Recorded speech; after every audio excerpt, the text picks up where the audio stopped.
Hey YouTube, what's up? Ember1205 here for Hot Camaro channel. So let's do something a little different today. Thank you. Thanks for stopping by. Thanks for taking the time to watch this. Thank you in advance for your comments and feedback that you're gonna nicely leave for me down below when we're done here. At any rate, today's video, we're going to talk through how to provide a little bit of extra protection for the mostly the front end of the car, but there's a little bit of like leading edge stuff in the car that we'll cover in a future video. But today is all about something that I got from my friends over at Novistretch. So huge shout out to Novistretch and Andrew. Thank you very much for the help here in getting me started. Let's go ahead and take a look at what we got brewing for today. All right, little unboxing here. Everything's all sealed up. This just came. I peeled the shipping label off of it. Let's go ahead and get this open.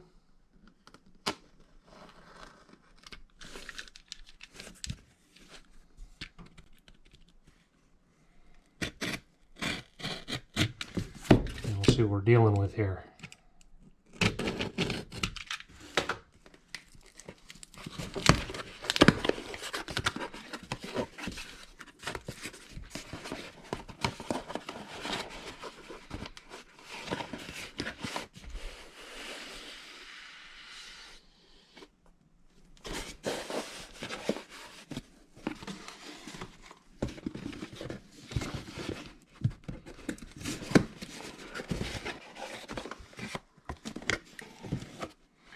All right, a couple of things. So there's the primary piece. Here's the secondary piece. I say primary and secondary because I am going to take you through the process of installing the front bumper mask, Novistretch front bumper mask for the 6th Gen Camaro. We have everything in here that we need. We've got the cover itself, hardware. There's some instructions in there which are super simple. This goes on really easy. I will take you through the entire process. Just for the sake of kind of understanding what's there. There's the cover. And then up inside of it here, we've got, you see kind of rolled up in here. I'm not going to just pop it out yet, but the hardware and the instructions. This whole entire thing probably weighs half a pound, if that. That's going to be the focus of what we're doing today. And then in the future, I'm also going to get into the installation of the mirror covers. Now you see this is universal, where this says it's specifically for the 6th Gen Camaro. Reason being is this actually fits a few different cars. This is a stretchy material, so it'll go over and fit snugly 6th Gen Camaros, 3rd Gen Challengers, 6th Gen Mustang. I think this also, if I remember correctly, fits the 7th generation Corvette, which isn't listed on here, but I do seem to recall seeing that listed on their site as well. But at any rate, this is from Novistretch. This is a stretchable fabric material. Let me pull this right back out here real quick, just a little bit, just to give you an idea. So single layer here, right? You don't really see much, right? You can't see my fingers through it, but as I stretch the material, they do become more visible. And then when it pulls back, they kind of disappear again. So I bring that out because on my car, which is Summit White, this being a black material, you would think initially that this is going to do a full cover like the car mask and similar type products. Lebras, I forget, there were a couple other names that were very popular in like the 80s and 90s. This will not provide that same solid material type of cover. So you will be able to see the actual color of the car through it. You can see on this image on the box that you can see some hints of the red here. On my car, it's a little bit more visible because the white's a little bit brighter of a color, but you do get, you do very much get a distinctive offset look, but you can still see some of the original color through.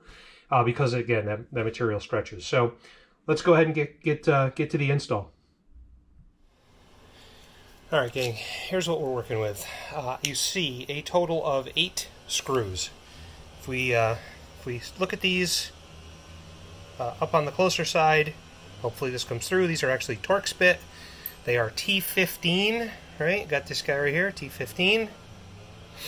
You can also use a 1/32 inch Allen wrench, because these are not terribly tight. What you're going to do is, in each wheel well, there are 3 screws, and you see them here. I've already tackled them. I've already done the physical install, the hardware install, right? So here's the driver's side. There's 3 screws, upper, middle, and lower. You're going to back those 3 screws out. Use your Torx or your Allen wrench. Either one works fine. And then you can finger tighten the new hardware into the existing holes.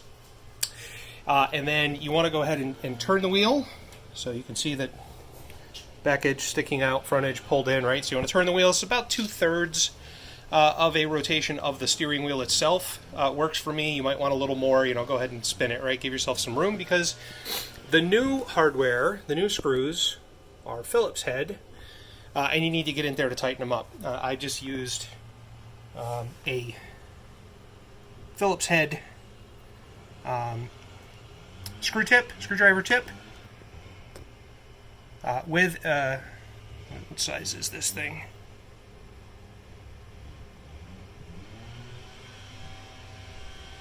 With a 1/4 inch hex socket. So that's what I use with a nice small socket wrench. Tighten them up. So that takes care of the driver's side. You're going to do the exact same thing on the passenger side. And then under the hood, as the directions lay it out, so if you work from the center, 1, 2, 3, 4, and then it's just a blank plug. So the directions for this refer to this as the outermost 2 screws. So this is the driver's side, and then obviously we come around on the passenger side. We see exactly the same thing. So again, we're going to back those out. Those are the same screws, same Torx 15 or 1/32, and get those done. And then from there, you take the mask. You see I've already attached it on the passenger side, and you bring it around the front of the car, and what we're going to ultimately end up doing here is we're going to attach these on the driver's side, and then we're going to go ahead and attach the pieces up here. So I'm going to switch cameras here so you can watch me do this, and this whole install is probably about 15 minutes.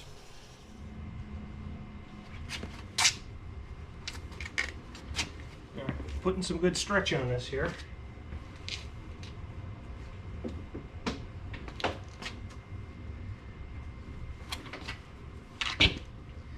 And since I have the splitter on my car, I'm keeping this above the splitter while attaching this part. But this is it. That's all there is to it there. And now I'm just going to bring this down and work my way around. Let me change the position so you can watch it.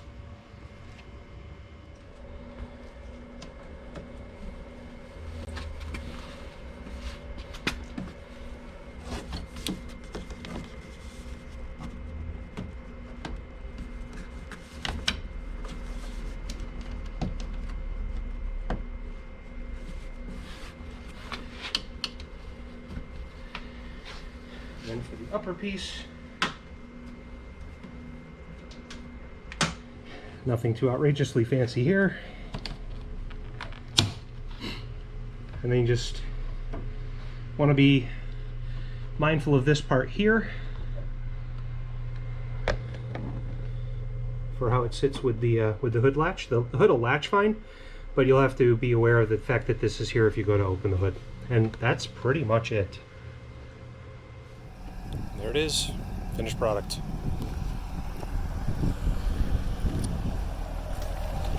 And you can see wrapped under, goes underneath the edge here on the splitter. Follows the contour around. Good to go. Lights remain exposed. Driving lights will be hidden, but they'll still shine through, but headlights are good. All right, there you have it. Super simple. The whole thing probably took 15, maybe 20 minutes. It probably would have taken me only 10 or 12 if I wasn't pausing to move the camera and catch the different angles. Whole thing goes on really easy, super simple to do. And the snaps are nice and tight when you put them on. There's a good stretch to the material. The way that the material is manufactured with that kind of screen mesh sort of thing, you can see where, like on my car with the Summit White behind it, you get some bleed through of the color. But you still have a nice dark tone from the mask itself. Couple things. Number one, at the beginning, early on during the unboxing, I commented that I believed the mirror covers, and again, that'll be another video. I believed that those were sized, spec'd to also fit the 7th gen Corvette. That's an error on my part. I got my wires crossed. The covers that fit the C7 or 7th gen Corvette also fit the 5th generation Camaro. So there's definitely a different product number there. So at any rate, just want to mention that. Go ahead, comment below. Tell me I was wrong. The other thing is in the information for the mask, care, use, that sort of stuff. There's definitely some good guidance there. I want to add a couple things just for your own reference and clarity and your own benefit. So first off, these masks, these products are made from or predominantly from spandex. So keep that in mind when you're thinking through, care and maintenance and whatnot, right? So first off, if you're going to wash this thing, wash it in cool water. Wash it by hand. It takes almost no time. It should dry really quickly. Don't dry it in the sun. Let it dry just, kind of naturally on its own. Just lie it flat someplace and let it dry. It'll dry quick enough. The reason that I'm saying this is because these are general care and maintenance guidelines for anything made out of spandex. If you have the material distorted, stretched, whatever in any way, and or if you wash it in hot water or dry it with heat, it's going to potentially permanently change the shape. It's going to remove the elasticity, things like that. So just bear that in mind. Now, in a similar vein, there's some information in the care and use that comments about not leaving it on the car for extended periods of time. Predominantly, that's like if you're, parking the thing someplace and leaving it sit for 2 weeks while you're away on a trip and it's just going to bake in the sun. Same exact thing. So ultraviolet rays are going to break down the spandex, are going to cause it to lose elasticity. If you get into a situation where, it's getting wet and then baking in the sun, back to what I said earlier. So, if you're parking it in the garage, things like that, you drive the car frequently, not a big deal. Don't worry about it too much. The lifespan of the spandex material should hopefully outlast your car, honestly, in terms of it, breaking down. But if you're going to just leave it baking in the sun, it's going to deteriorate a lot more quickly. Putting it in the garage, putting a cover on it, all those kinds of things, you can largely just kind of leave it stretched and in place. You really shouldn't have a problem. If you have questions, you want to know more about this, I absolutely recommend you reach out to Novistretch. Andrew's a great guy, is really quick to get back, provide you good feedback and answers. Just a great all-around guy, and he was super helpful to me. So thank you, Andrew, for the answers and such you got for me. Definitely appreciate all of that. Comments, suggestions for future content, please, at least like the video so I know that you got something out of it. Subscribe to the channel if you want future notifications. Hit the subscribe button. I don't know, there's 40 other things down there, right? You know the routine. But anyway, thanks again for watching. Definitely appreciate your time, and anything that maybe you have a great idea for a future video, let me know. Otherwise, until next time, number 1205. Out.